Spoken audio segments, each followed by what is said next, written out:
आज हम देखते हैं शीशु और शीलू जब घर वापस आते हैं तब बिल्डिंग का हर कोई उससे ये कहता है कि उसे बहुत अच्छा बॉयफ्रेंड मिला है जो इतना केयर करता है सबकी। शीलू को ना किसी की बात समझ में नहीं आ रही थी। मतलब सब पहली बार उससे इतने अच्छे से बात कर रहे थे। सबकी हरकतें बहुत अजीब लग रही थी उसके लिए। तब शीशु उसे बताता है कि उसके जितने भी सारे स्नैक्स आइसक्रीम थी उसने सब में बांट दिए, इसीलिए लोग उसके साथ इतने अच्छे से पेश आ रहे थे। शीलू इस बात से नाराज हो जाती है तो शीशु उसे समझाता है कि इतने सारे जंक फूड उसके लिए ठीक नहीं था। उसके सेहत के लिए वो सब हानिकारक थे। वो अपनी मॉम के लिए जिस तरह से प्यार से खाना बनाया करता था वैसे ही वो शीलू के लिए भी खाना बनाया था।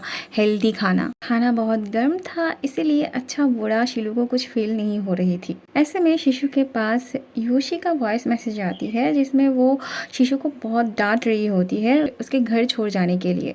अपनी माँ को उसके लिए इतना कंसर्न होते देख शीशु को लगता है कि अब उसे घर जाना चाहिए, पर इस बात से शीलू के चेहरे की रौनक चली जाती है। ऐसे में उसे योशी का कॉल आता है। बाद में वो शीशु से कहती है कि योशी और लूशा उसे ढूंढ ढूंढ के पागल हो रहे हैं। इससे शिशु को ये तो समझ में आ जाता है कि इतने दिनों से लूशा और योशी साथ साथ थे। फिर शिशु एक चार्ट बनाता है जहाँ पे उन सारे लोगों के नाम लिखी हुई थी जिन्होंने योशी और लूशा को पास पास आने में मदद की थी।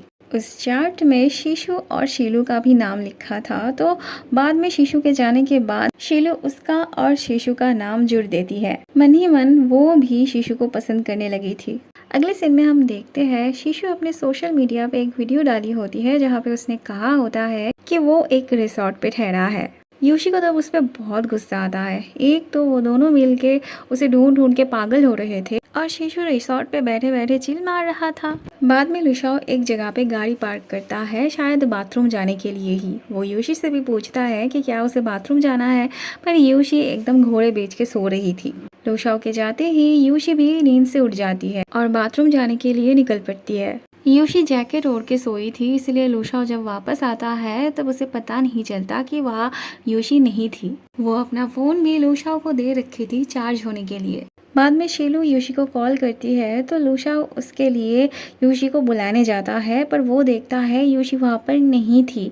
तो वो जोर से कह उठता है कि वो कहाँ गई, और ये बात कह के वो फ़ोन रख देता है। वह जब शीशु को ये बात पता चलती है कि योशी गायब थी तो वो भी देर नहीं करता। वहाँ योशी वापस आके लूशाओ की गाड़ी समझ के आराम से वहाँ सो पड़ती है। जिसकी गाड़ी थी वो आके जब गाड़ी स्टार्ट करते हैं तब आईने में योशी को देख पाते हैं। वो जोर से कह उठते हैं कि वो कौन है और उनका डॉग कहाँ गया। योशी भी हैरान थी। उसे लग रहा था कि वो आदमी उसे किडनैप करके कहीं ले जा रहा था। पहले तो दोनों ही पुलिस बुलाने की बात करते हैं, फिर योशी को जब एहसास होता है कि वही गलत थी तब वो सॉफ्ट होके बात करने लगती है। वो उस आदमी को गाड़ी की दरवाज़ा खोलने के लिए रिक्वेस्ट करती है, पर वो आदमी जब तक कंफर्म नहीं हो जाता कि योशी ने उनका डॉग नहीं चुराए थे तब तक वो दरवाज़ा नहीं खोलते। कंफर्म हो जाने के बाद वो उसे छोड़ देते हैं। वहाँ ये दोनों भी बहुत परेशान हो रहे थे। योशी को ढूंढने के लिए जाना चाहते थे पर कोई टैक्सी ही नहीं मिल रही थी इन्हें। बहुत टाइम इंतजार करने के बाद लूशाओ फाइनली योशी को लेने आता है। बहुत टाइम से बैठे बैठे योशी के पैर सूज गए थे, इसीलिए लूशाओ उसे अपनी बाहों में उठाता है। फिर वो योशी से कहता है पहली बात तो आज के बाद वो हमेशा उसके साथ साथ रहेगी, और दूसरी बात वो जहाँ भी जाएगी उसका हाथ पकड़ के चलेगी, क्योंकि आज जो हुआ वो दोबारा होते हुए नहीं देख सकता। लूशाओ के बाद से योशी शर्माने लगती है। वहाँ ये दोनों अभी तक टैक्सी का इंतज़ार कर रहे थे, पर तभी योशी फ़ोन करके उसे बता देती है कि लूशाओ ने उसे ढूंढ लिया। बहुत रात हो चुकी थी तो इन्हें कहीं ना कहीं रुकना था, इसीलिए वो होटल चले आते हैं। 2 रूम मांगता है लूशाओ, पर वहाँ से कहा जाता है कि 2 रूम तो अवेलेबल थे, पर थोड़ी देर पहले ही दूसरा एक रूम बुक हो गया तो उन्हें एक ही रूम मिल सकता है। जिन्होंने दूसरा रूम बुक किया था उनका नाम योशी को बहुत ही जाना पहचाना सा लगता है। फिर उसे याद आता है कि वो और शीशु एक दिन बात कर रहे थे एक टॉपिक पर, तब शीशु के मुंह से वो नाम निकला था।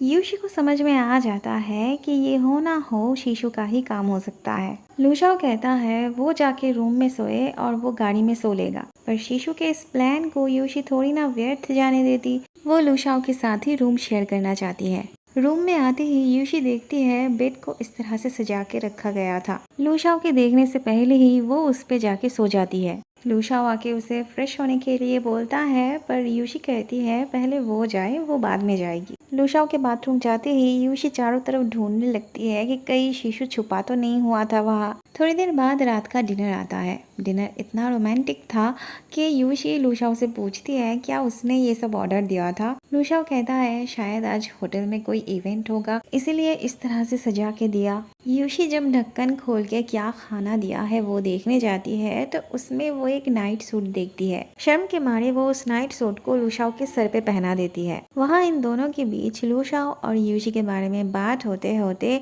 दोनों में नूडल्स कौन खाएगा इस बात से झगड़ा लग जाती है और फिर दोनों एक ही साथ खाना शुरू करते हैं और खाते खाते दोनों इतना करीब आ जाते हैं। इस सिचुएशन में शीशु इतना ज़्यादा ऑकवर्ड फील कर रहा था कि वो खाना छोड़ के उठ जाता है। अगले दिन सुबह उठ के यूशी लूशाओ के पास जाके उसे देखने लगती है। लूशाओ जब अपनी आंखें खोलता है तब यूशी को इतने सामने देख के घबरा जाता है और उसके ऐसे कंधे पे चोट लग जाती है। फिर यूशी उसे मसाज करके उसका कंधा ठीक कर देती है। अगले दिन ये दोनों घर के लिए निकलते हैं और रास्ते में इन्हें कोई मिलता है जो उन्हें कपल गेम खेलने के लिए इनवाइट करते हैं।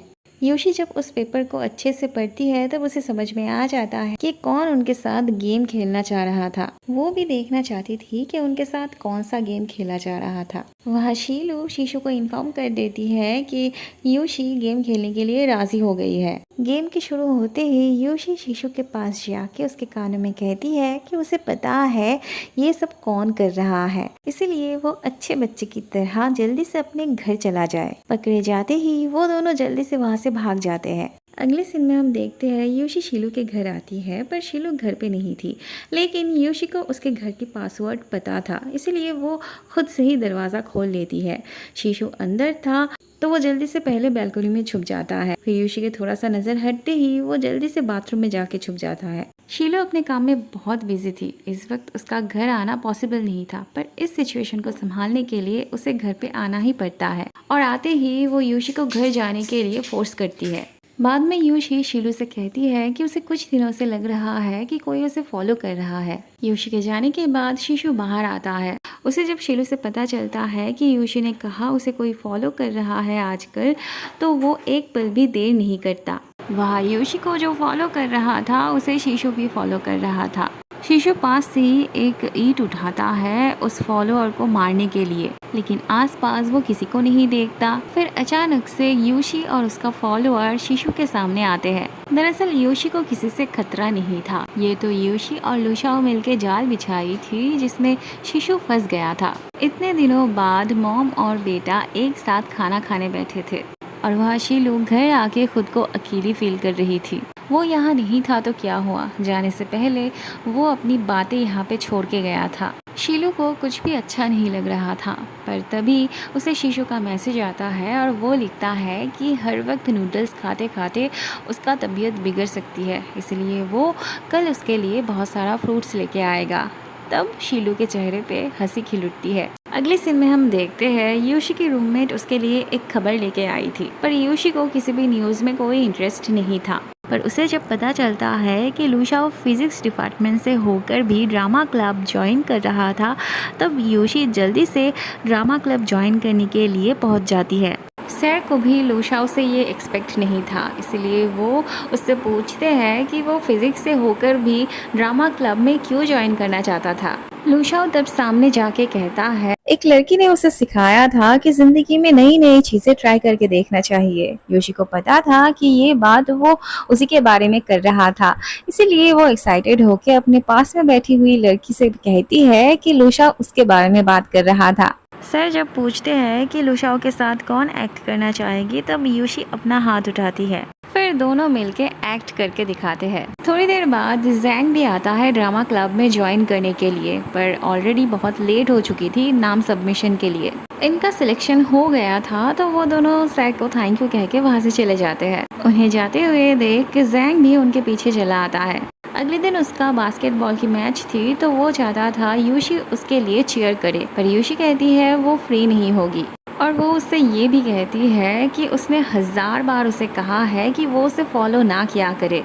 ये कह के वो लुशाओ को लेके वहाँ से चली जाती है। जैन को तब बहुत बहुत बहुत ज़्यादा गुस्सा आता है।